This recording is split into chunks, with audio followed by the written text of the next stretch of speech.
हर रिश्ते की अपनी एक गरिमा होती है और उसका पालन करना तलवार की धार पर चलने जैसा होता है।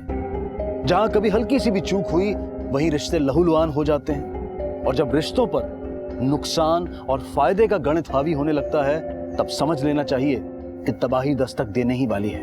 आज का एक केस परकाल तेलंगाना का एक ऐसा चौंका देने वाला केस है जो आपके मन में एक सवाल छोड़ जाएगा कि लोग अपनी अच्छी खासी जिंदगी को अपने ही हाथों कैसे तबाह कर लेते हैं।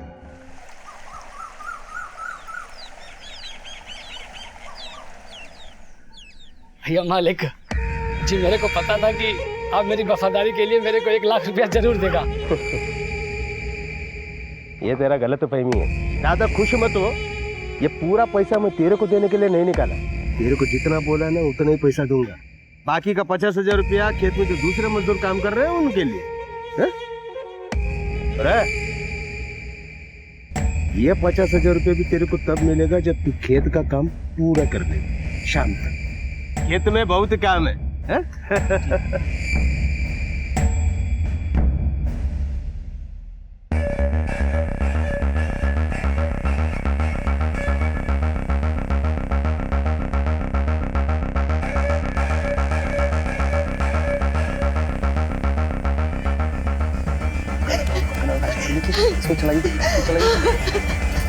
मंजू, मंजू क्या हुआ? मंजू, मंजू, मंजू,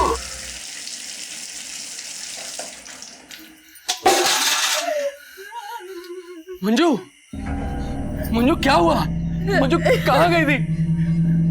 मंजू क्या हुआ? मंजू बोलो।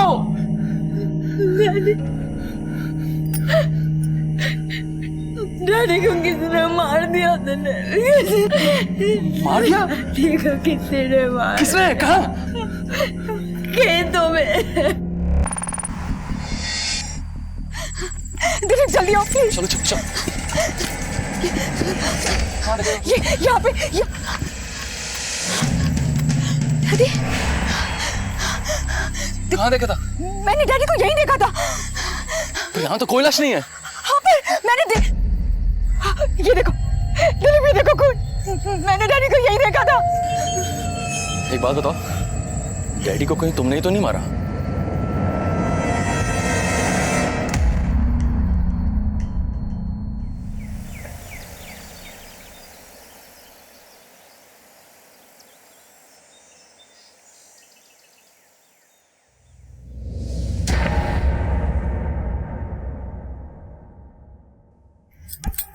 सोनू, सोनू,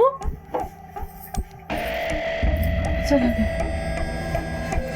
सोनू, सोनू, सोनू, सोनू कहाँ चला गया? सोनू, सोनू कहाँ चला गया ये? सोनू, सोनू,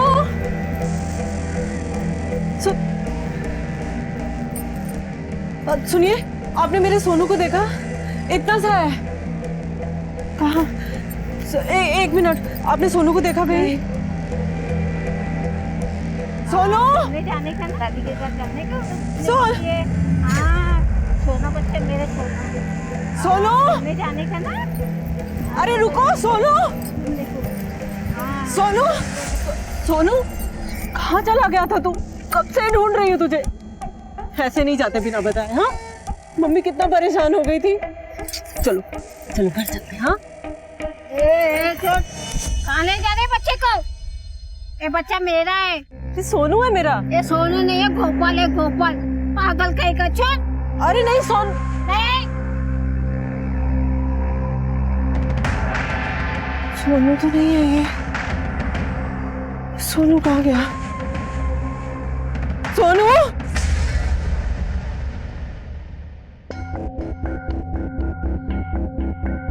सर, मेरे ससुर काशी मोहन जी कल दोपहर में घर से निकले थे और अभी तक लौटे नहीं है, और उनका कुछ पता भी नहीं चल रहा। कल दोपहर से अभी तक 15 घंटे होते हैं और कोई भी मिसिंग कंप्लेंट 24 घंटे के बाद ही दर्ज होती है। सर, ये आप क्या बात कर रहे हैं? मेरे डैडी कल दोपहर से गायब है और आप 24 घंटे का इंतजार करेंगे? आपको पता है वो बहुत बड़े आदमी हैं, बहुत रसूखवाले हैं वो। जी सर, और इसी वजह से उनके बहुत सारे दुश्मन भी हैं। अगर इसी 24 घंटे में उनको कुछ हो जाता है तो इसका जिम्मेदार कौन होगा? देखिए, हमारे लिए अमीर और गरीब ऐसा कुछ नहीं होता, सारे नागरिक एक जैसे ही होते हैं। एफआईआर तो 24 घंटे के बाद ही दर्ज होगी। अपन उन्हें ढूंढने का काम हम अभी से शुरू करते हैं। उनकी फोटो है आपके पास? जी। अपने पिता काशी मोहन की लाश देखने का दावा करने वाली मंजू ने उनकी गुमशुदगी की रिपोर्ट पुलिस में क्यों लिखवाई थी? क्या वाकई मंजू ने अपने पिता की हत्या की थी? काशी मोहन काफी पैसे वाले व्यक्ति थे और अक्सर लालच जुर्म की पहली दस्तक होती है। तो क्या किसी ने पैसों के लालच में आकर काशी मोहन की हत्या कर दी थी? अगर मंजू ने काशी की लाश खेत में देखी थी तो फिर आखिर लाश गई कहाँ? मैंने डैडी को यही देखा था। ये देखो, ये देखो खून। क्या यह भी मुमकिन था कि काशी की मौत हुई ही ना हो? दूसरी तरफ शारदा नाम की एक औरत पागलों की तरह अपने बेटे सोनू को ढूंढ रही थी। सोनू, सोनू, आखिर कहां था उसका बेटा?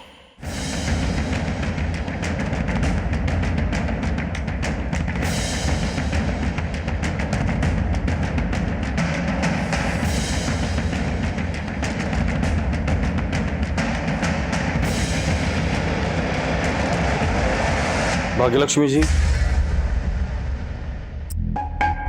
मंजू के डैडी कल दोपहर करीब 1 बजे हमारे नौकर हीरा के साथ घर से बैंक जाने के लिए निकले थे। हीरा को अपनी बहन की शादी के लिए 1 लाख रुपए चाहिए थे। वो उसे रुपए दिलाने के लिए बैंक गए थे। या बैंक गलन थो? ज्योति बैंक। और ये हीरा आपके यहाँ कब से काम कर रहा है?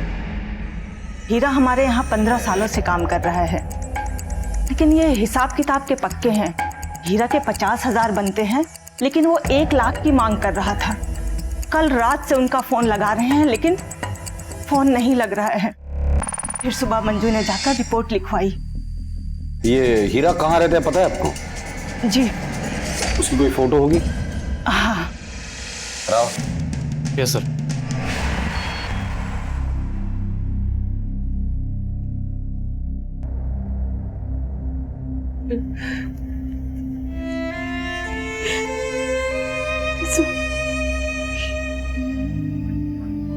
मेरा बच्चा।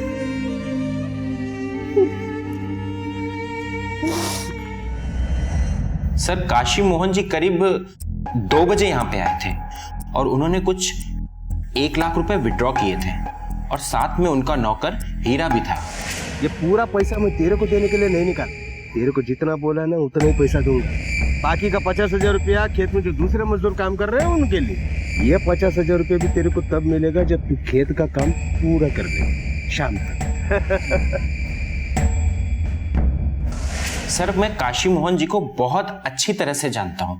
वो हमारे बैंक के बहुत पुराने कस्टमर हैं। सर, जान चली जाए पर पैसा ना जाए, ऐसे लोगों में है वो। राव, मुझे तो लगता है कि काशी के गायब होने के पीछे हीरा का ही हाथ होगा। हीरा को पैसों की जरूरत थी और काशी ने पैसे देने से मना कर दिया होगा, इसलिए हीरा पैसे लेकर भाग गया होगा। ये काशी और हीरा दोनों के कॉल रिकॉर्ड निकाल और पता करो गायब होने के पहले हीरा किस किस के कांटेक्ट में था। ओके सर, लेकिन सर फिर काशी मोहन कहाँ गया होगा? इसका जवाब तो हीरा देगा हमें।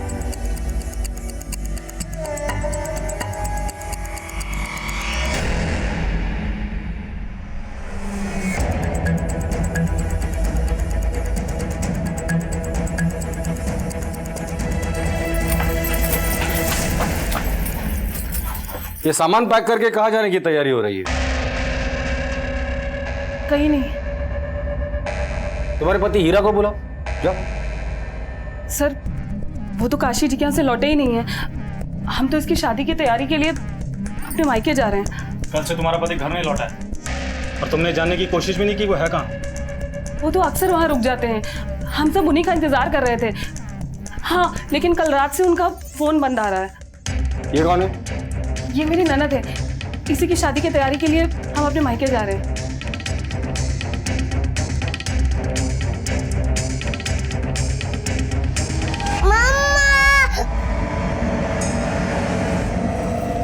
इधर चलो।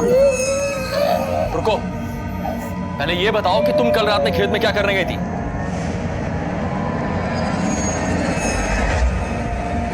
जब तुम रात रात भर गायब थे तब मैं पूछती थी तुमसे कहाँ जा रहे हो।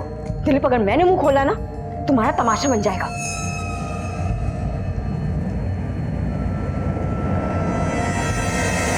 सच सच बता दो, वरना सच गुलवाने के और भी तरीके आते हैं हमें।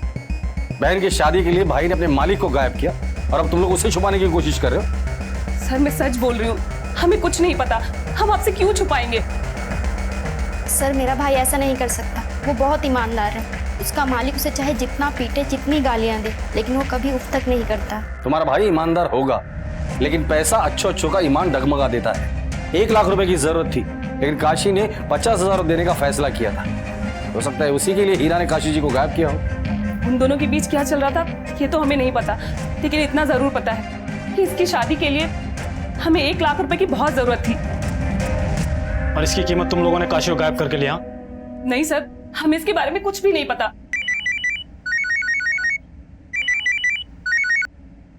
हेलो सर, पासे के जंगल में एक लाश मिली है।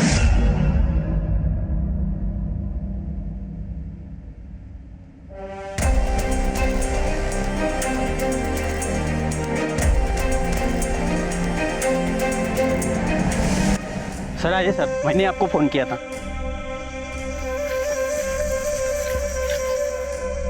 ये देखिए, ये देखिए सर। आसपास देखो, कुछ मिलता है क्या? Yes sir.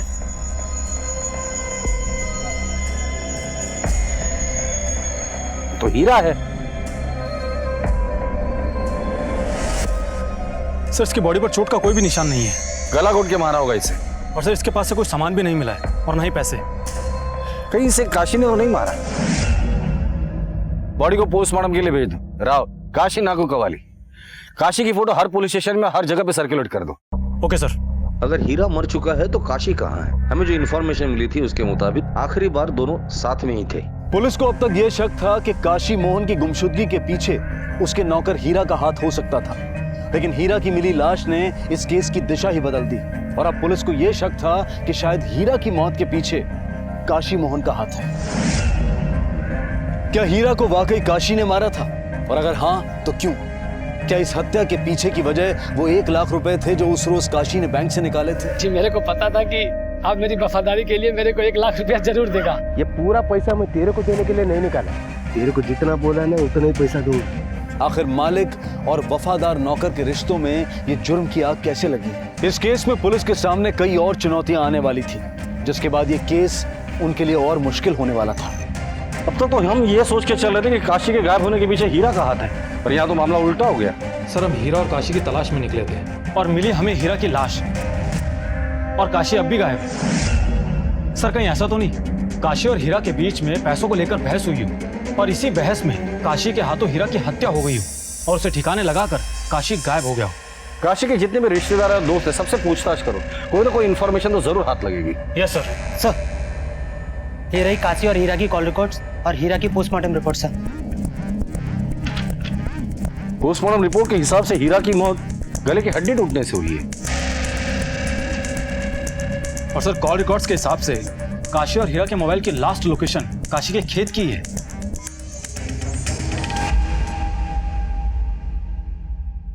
Thank you.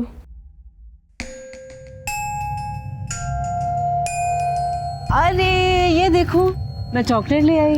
लो अब चले। ऐसे ही यहाँ मत घूमा करो, हाँ मेरे साथ साथ रहा करो। चलो चलो चलो चलो चलो चलो चलो चलो। अरे रुको, कहाँ ले गया मेरे बच्चे को? अरे चोर कहेंगी, मेरा बच्चा है। मेरा बच्चा ही है। रुको मैं पुलिस को डायल करती हूँ। रुको अभी अरे मेरा सोनू है ये मेरा बच्चा ही है। रुकिए, पुलिस पुलिस मत बुलाइए, ये मेरी बहन है। कुछ दिन पहले इसका बच्चा कहीं गुम हो गया है, इसलिए किसी के भी बच्चे को अपना बच्चा समझ लेती है। इसको माफ कर दीजिए। अरे जगदीश समझाए से, ये मेरा सोनू है, देख इसे। अरे अपना सोनू नहीं है वो, चलो। जगदीश मेरा सोनू है वो, देख ध्यान से। काशी मोहन एक्कड़ उन्नाडु साहब कल हमारी 5 बजे छुट्टी हो गई थी। उस वक्त सेठ जी यहीं पर थे, उधर झोपड़े में हीरा से सफाई करवा रहे थे।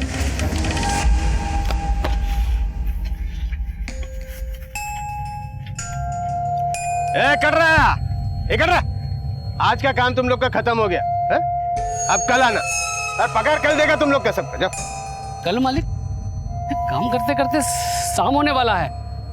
आपसे अब पैसे देने के लिए बोला था, आपने कहा था दूंगा। अब मेरे को घर जल्दी जाना है, आप पैसा देके छुट्टी करो ना। पहले काम पूरा खत्म करने का है। खत्म किया? हाँ, क्या पड़ा उधर पे है? उसके बाद में पैसा देने के बारे में सोचेगा। Hello hello hello. साहब हमारे मालिक बहुत कंजूस है और ना ही कभी टाइम पे मजदूरी देते हैं वो। साहब सेठ जी ने हमें घर जाने के लिए बोला तो हम घर चले गए साहब। उसके बाद क्या हुआ हमें नहीं मालूम साहब। वेल राव, इस केस को अभी तक हम लोग एक ही एंगल से टटोल रहे थे। मुझे लगता है हमें दूसरा एंगल भी देखना चाहिए। ये काशी अमीर था लेकिन कंजूस भी उतना ही था। हो सकता है इस कंजूसी की वजह से उसके दुश्मन भी काफी हो। पता करो इन काशी की किन किन लोगों से बनती नहीं थी। Okay sir.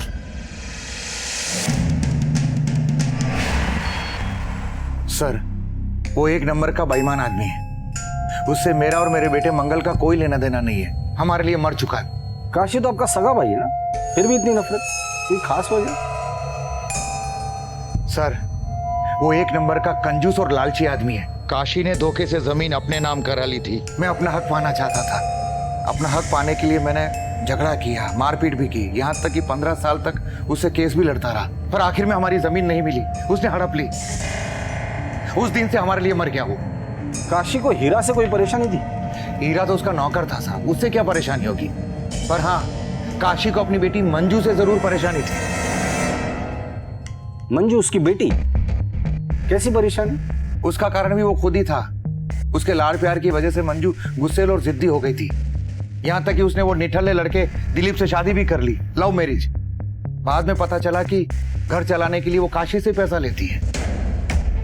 ये सब आपको कैसे पता? अरे साहब छोटा सा तो गांव है, सबको पता है। 2-4 दिन पहले की बात है बेटा।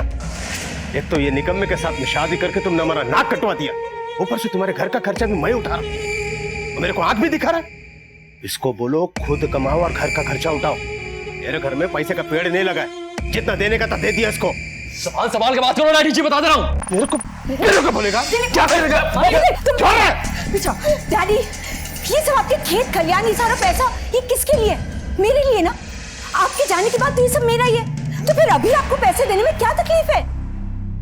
देखा इसको, देखा इसको। ये पैसा मैं मेरी मेहनत से कमाया और बचाया, तुम लोग को देने के लिए नहीं। और पैसा चाहिए ना तो मेरी मौत का इंतजार करो, लेकिन जब तक मैं जिंदा हूं एक फूटी कौड़ी नहीं मिलेगी। ये कंडेन चले लो। ठीक है, मैं भी जानती हूँ कि आपसे पैसे कैसे निकलवाने हैं।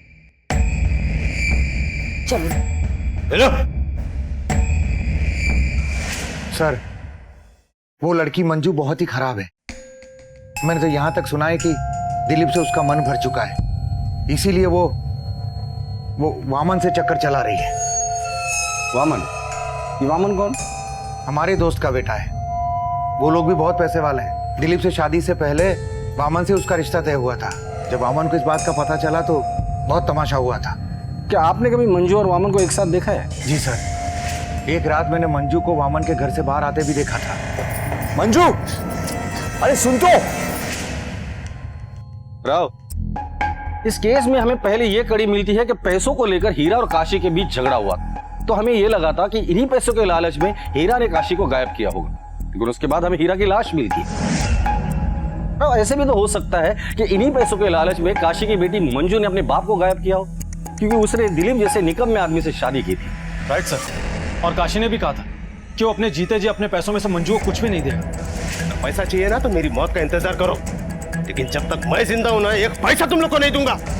शायद इसी कारण से मंजू ने अपने बाप को मार दिया हो सकता है, या ऐसे भी हो सकता है कि काशी को मारते वक्त हीरा ने देख लिया हो और मंजू ने मजबूरन हीरा को भी मार दिया होगा। अब इस केसेस में कड़ियां तो काफी है, लेकिन वो कड़ी नहीं मिल रही जिससे ये केस सुलझ जाएगा।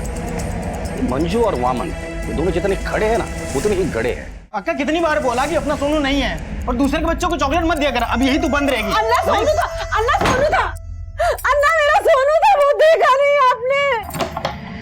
अन्ना, अन्ना, सोनू के पास जाना है मुझे।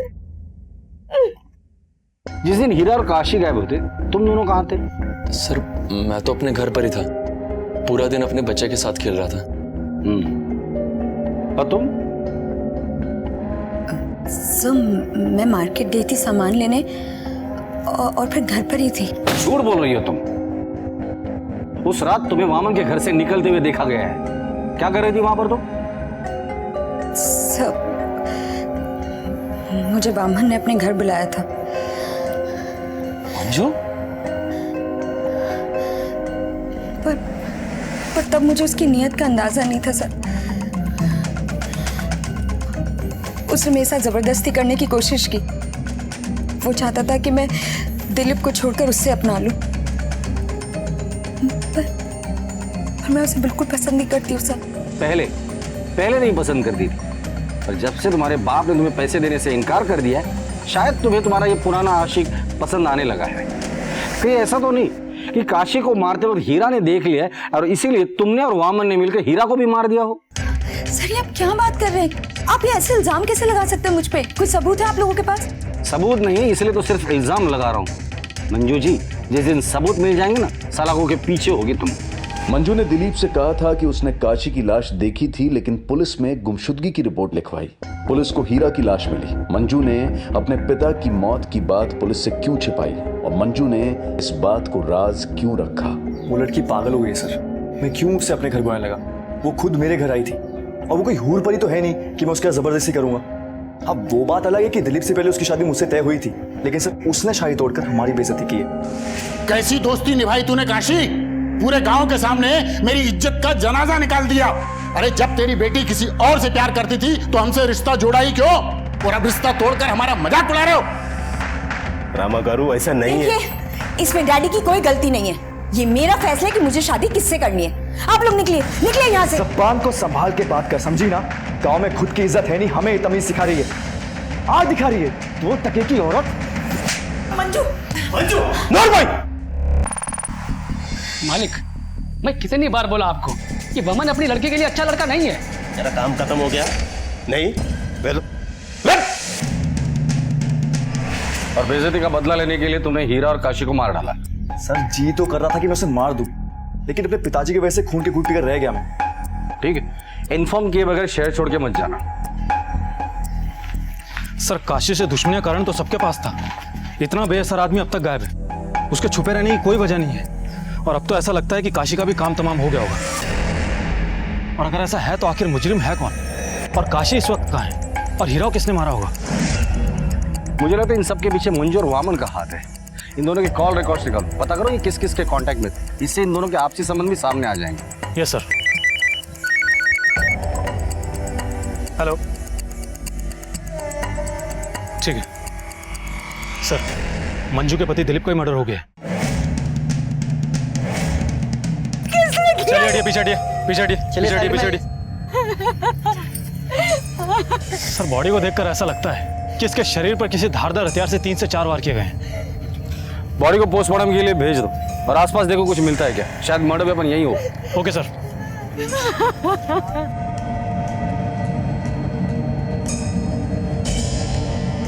सर ये मोबाइल वहां झाड़ियों में पड़ा हुआ मिला। क्या ये दिलीप का मोबाइल है? जी सर। Yes sir. मंजू दीदी, सोनू घर पे नहीं है। सोनू को कोई उठा के लेके चला गया। क्या? हाँ। चलो मुझे। सोनू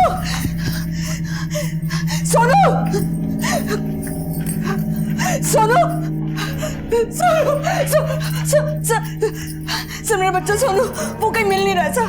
अपने घर में देखा ठीक से? सब जगह देख लिया, कहीं नहीं मिल रहा है सोनू। आसपास देखो। जी सर। एक बार घर की तलाशी लेने दो, जाओ देखो। आप जब घर से निकली थी तो बच्चा कहाँ था?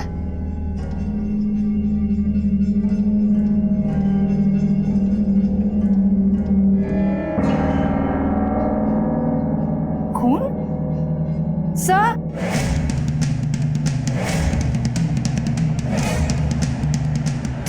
ये साड़ी मिली है, पूरी खून सी भरी हुई।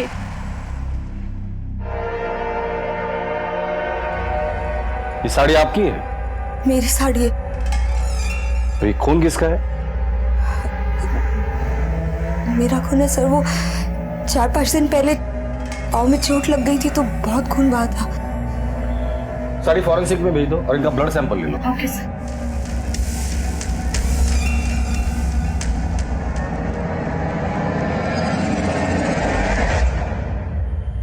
दिलीप की हत्या और सोनू के लापता होने से यह केस और भी संजीदा हो गया था। पुलिस को पहले इस सवाल का जवाब नहीं मिल पा रहा था कि हीरा की मौत और काशी की गुमशुदगी का राज क्या था, और अब दिलीप की हत्या ने इस केस में ऐसे कई और सवाल खड़े कर दिए थे जिनके जवाब ढूंढ पाना पुलिस के लिए आसान नहीं था। क्या हीरा और दिलीप का कातिल कोई एक ही था? तो क्या वो कातिल काशी ही था जो फरार था, या फिर इन हत्याओं के पीछे मंजू और वामन का हाथ था?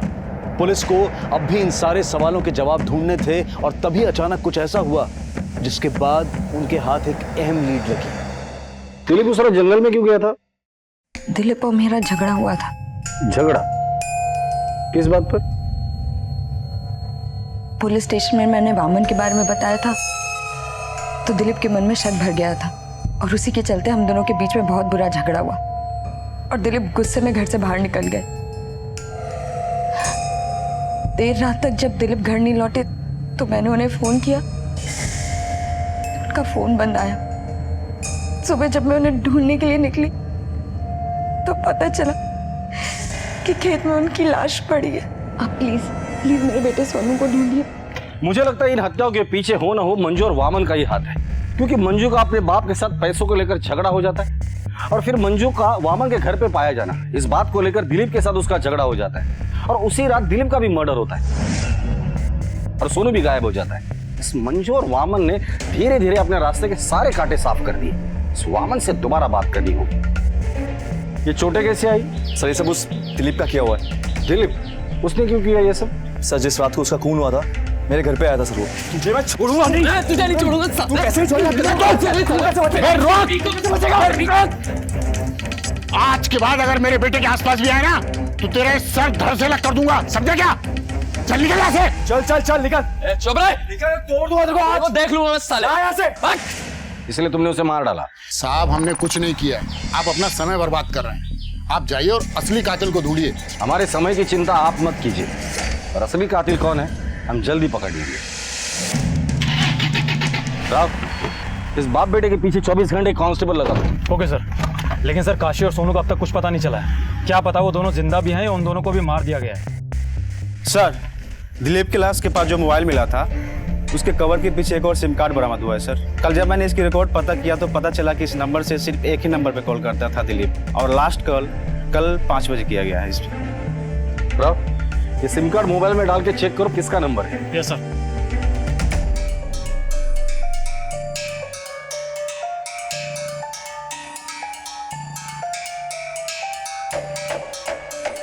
बताओ नंबर। ये वाली है।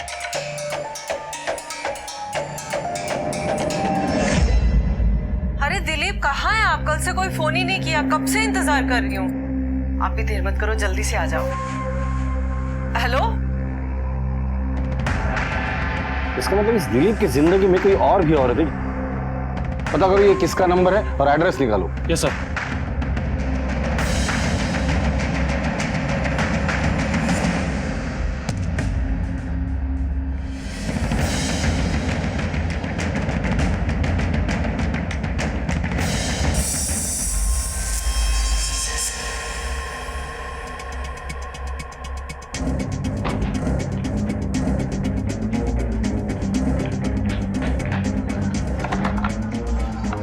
सर यहाँ तो ताला लगा है, लगता है शारदा भाग गई। आस पड़ोस में पूछते हैं। अरे सुनिए, ये शारदा यहाँ रहती है, कहाँ गई कुछ पता है? सर मेरे को नहीं मालूम, लेकिन कुछ समय पहले एक औरत आई थी जो शारदा के बारे में पूछ रही थी। अन्ना शारदा को देखा क्या? नहीं मेरे को तो नहीं पता, कुछ बोल कर नहीं गई। इसका मतलब मंजू जानती थी कि उसका बेटा सोनू यहाँ है। तोड़ दो दरवाजा।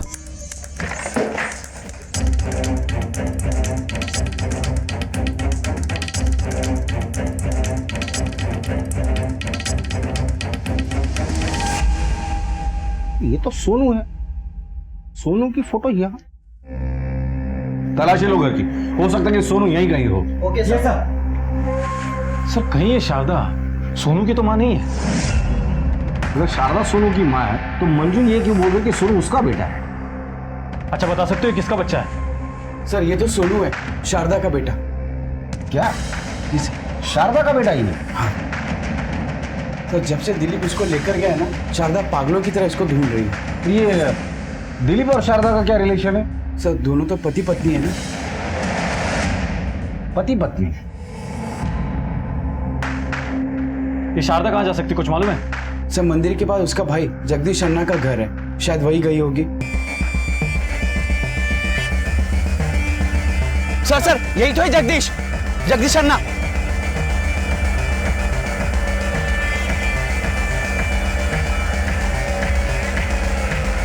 अरे साहब छोड़ दो, मुझे छोड़ दो साहब। शारदा तेरी बहन है ना? हाँ हो घर पे है साहब। चल बच्चे को कस्टडी में लो। अरे लेकिन क्यों? छोड़ो। मेरे बच्चे को कहाँ लेके जा रहे हो? शारदा, दिलीप और मंजू के त्रिकोण ने पुलिस की थ्योरी को उलझा कर रख दिया था। सोनू शारदा का बेटा था या मंजू का? दिलीप की दोहरी जिंदगी और उसकी हत्या के राज का पता लगाने के लिए पुलिस ने शारदा और उसके भाई जगदीश पर शिकंजा कसा। सोनू को मंजू के घर से क्यों उठाया और दिलीप को क्यों मारा तुम लोगों ने? दिलीप को मैं क्यों मारूंगा साहब? मुझसे मेरी बहन का दर्द देखा नहीं जा रहा था। सोनू, ये बच्चा मेरा है। अन्ना सोनू था, अन्ना मेरा सोनू था, वो देखा नहीं आपने, इसलिए मैंने बच्चों को उठाया। सोनू और शारदा का रिलेशन क्या है? काशी कहाँ है? क्या किया तुम लोगों ने उसके साथ? साहब 8 साल पहले दिलीप और मेरी बहन शारदा की शादी हुई थी। बच्चा भी होने वाला था। बच्चे के आने की खुशी में बहुत खुश थे दोनों, पर दिलीप की आर्थिक स्थिति बहुत खराब थी साहब। चल शारदा, कुछ नहीं जा रहा। अच्छा धीमे धीमे। अरे जीजा जी कहाँ जा रहे हैं? अरे जगदीश, वो तेरी गाड़ी की चाबी मिलेगी क्या? हाँ मिलेगी ना। आप ही की गाड़ी से पूछना क्या है, मगर संभाल के जाइए। पता नहीं और कितना इंतजार कराएगा हमारा बच्चा।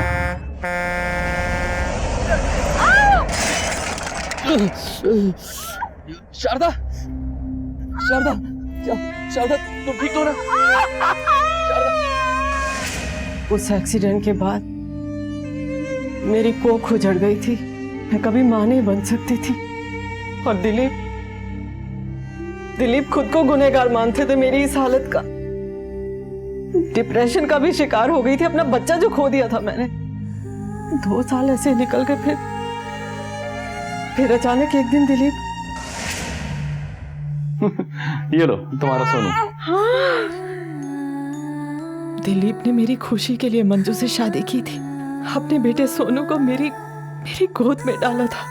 मेरी जान बचाने के लिए दिलीप ने ये सब किया था और ये बात मुझे पता थी।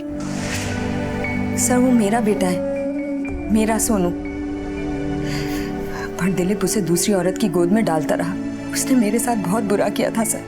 पहले उसने मेरे साथ प्यार का झूठा खेल खेला और जब मैं उसके प्यार में पड़कर गर्भवती हो गई, तब मुझे लगा कि मुझे अपने डैडी को सब कुछ बता देना चाहिए।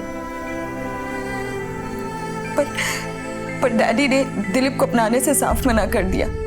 पर मैं ही पागल थी ना सर। शादी तो मुझे दिलीप से ही करनी थी, इसलिए अपनी जिद में आके लव मैरिज की और अपने डैडी को झुका दिया। पर फिर उन्होंने हम सबको माफ कर दिया और हमें अपना लिया। दिलीप के पास अपना तो कुछ था ही नहीं सर, इसलिए मेरे डैडी ने ही हमें घर दिया यहाँ पर काल में। जरूरत की सारी चीजें दी जिससे हमारी घर गृहस्थी अच्छे से चल सके। सब कुछ सही था सर, लेकिन जब सोनू पैदा हुआ ना, तो दिलीप उसे अक्सर कहीं ले जाया करता था। और जब मैंने उससे पूछा, अरे ये रोज रोज सोनू को कहाँ ले जाते हो?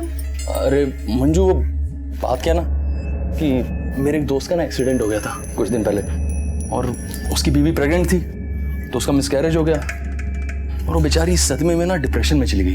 हमारे बच्चे को देखती है ना तो उसके चेहरे पे मुस्कुराहट आ जाती है थोड़ी सी। तो मैंने सोचा कि अगर अपने बच्चे की वजह से किसी की जिंदगी में खुशी आ रही है तो अच्छी बात है ना, तो बस उसी के पास ले जाता हूँ। तो तुमने पहले क्यों नहीं बताया? पिछले 4 साल से वो मेरे साथ ही खेल खेल रहा था। तो ये बात तुम्हें पता कैसे चली? मुझे ये बात वामन ने बताई थी और एक दिन मैंने दिलीप का पीछा भी किया था।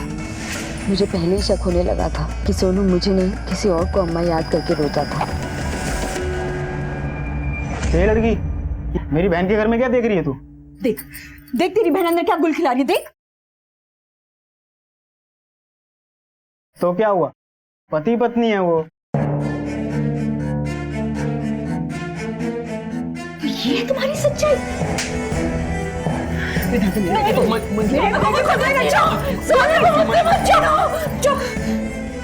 मेरे बच्चे को दूसरी औरत की गोद में डाल के बोलते रहे कि तुम्हारी दोस्त की बीवी है। चुप, बिल्कुल चुप।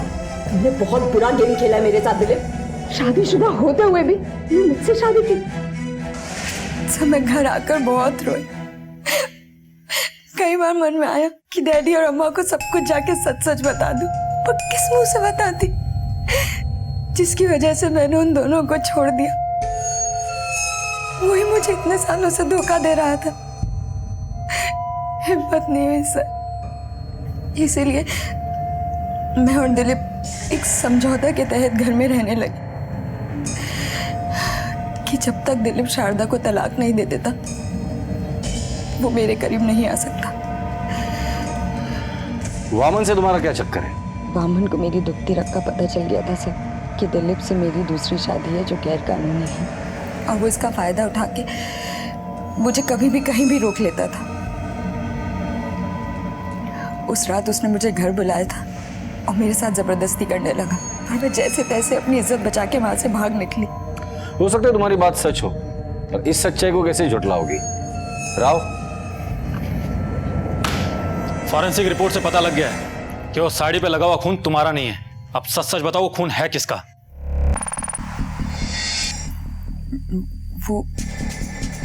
वो मेरे डैडी का खून था। उस रात को खुद को वामन से बचाकर मैं खेतों के रास्ते घर जा रही थी कि तभी मेरा पैर किसी से टकराया और मैं गिर गई।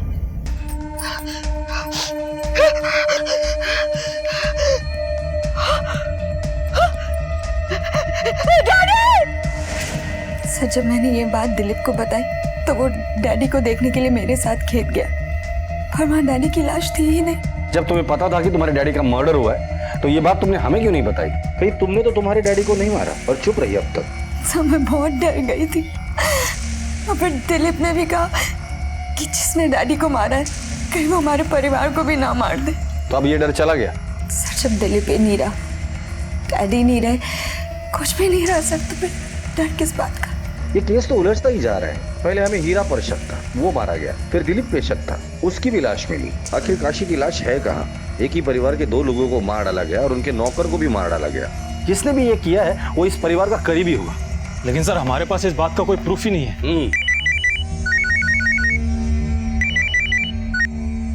साहब ये खबर है। ठीक है सर, काशी गाड़ी का पता लग गया है। वेल, चेक चाहिए। Yes sir.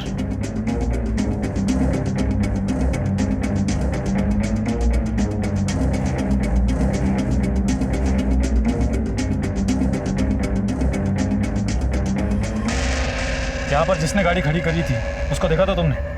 हाँ साहब, मैंने उस आदमी को देखा। स्केच बनवा सकते हो? हाँ साहब, कोशिश कर सकता हूँ। सर स्केच रेडी है।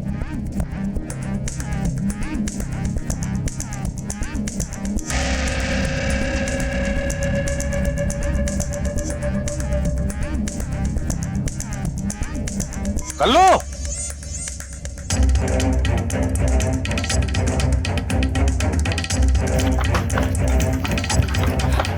राव, इकडे घालू। Yes sir.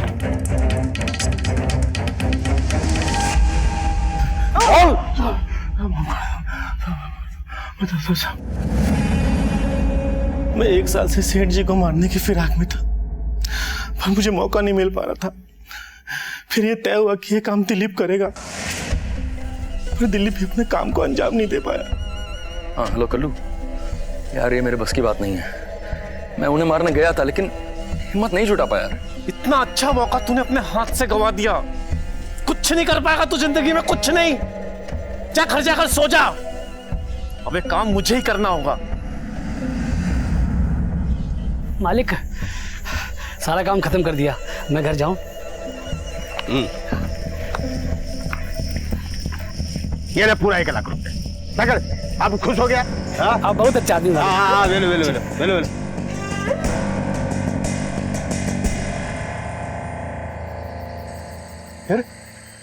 तुम लोग को छुट्टी दिया ना, हेलो हेलो।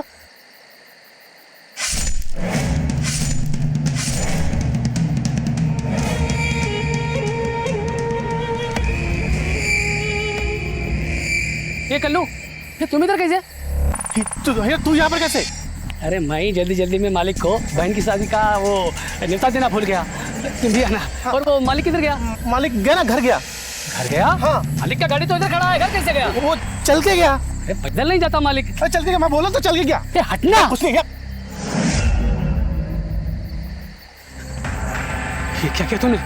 1 साल की मशक्कत के बाद आज मेरा काम पूरा हुआ है। छोड़ दो। हीरा! तब मैं हीरा को मारना नहीं चाहता था, पर वो गलत समय पर गलत जगह आ गया था, इसलिए उसको इसकी कीमत चुकानी पड़ी। मैं हीरा की लाश को वहीं पर छोड़कर सेठ जी की लाश को ठिकाने लगाने के लिए वापस आया। तो मैंने देखा कि मंजू और दिलीप टॉर्च लेकर मेरी तरफ ही आ रहे थे। मैं सेठ जी की लाश को घसीट कर खेत से बाहर ले गया और वहीं छुपकर उन दोनों के जाने का इंतजार करने लगा। उनके जाने के बाद साहब मैंने सोचा कि आज मैं इस खेल को यहीं खत्म कर दूंगा। फिर मैं झोपड़ी में गया और डीजल से भरा हुआ कैन लाया और सेठ जी पर छिड़क कर उसे वहीं जला दिया। दिलीप को तूने क्यों मारा? साहब दिलीप इस काम का राजदार था और किसी भी वक्त मुंह खोल सकता था, इसलिए साहब उसको मारना मेरी मजबूरी थी। साहब दिलीप जिस दिन बामन से झगड़ा करके घर वापस आ रहा था, तभी मैंने उसे खेत से अकेले जाते हुए देखा और साहब उसका वही काम तमाम कर दिया।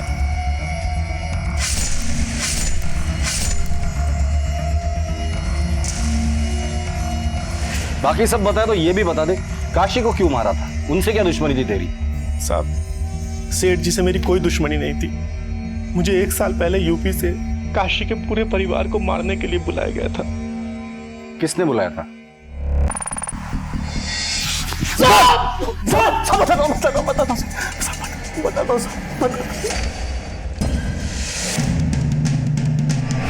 मेरे बाप ने सारी जमीन मेरे भाई काशी के नाम कर दी।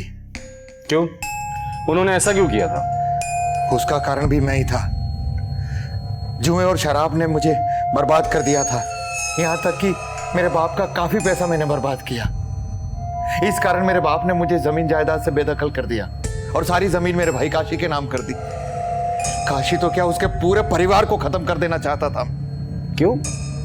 जो जमीन मेरी और मेरे बेटे मंगल की नहीं हो सकती, वो किसी की नहीं हो सकती। तुम्हारे बाप ने बिल्कुल सही डिसीजन लिया था। जमीन के लालच में तुमने 3 लोगों की जानें ली। कानून में लिखी हर सजा तुम्हारे लिए कम है। मुरली और कल्लू को अदालत ने आजीवन कारावास की सजा सुनाई है। क्राइम पेट्रोल के माध्यम से हमने ये संदेश कई बार दिया है कि लालच हमारे जीवन का वो बीज है जिसे बोते वक्त हर कोई मीठे फल की उम्मीद तो करता है, लेकिन बदले में उसे एक ऐसा पेड़ मिलता है जिससे जिंदगी में कांटों के सिवाय और कुछ हासिल नहीं होता है। इसी विचार के साथ अब मैं अनूप सोनी आपसे विदा लेता हूं। फिर मुलाकात होगी अगले एपिसोड में एक और चौंका देने वाले केस के साथ। तब तक अपना और अपने परिवार का ख्याल रखें और देखते रहें क्राइम पेट्रोल डायल 100। सबक एक को, सीख हम सबको। जय हिंद।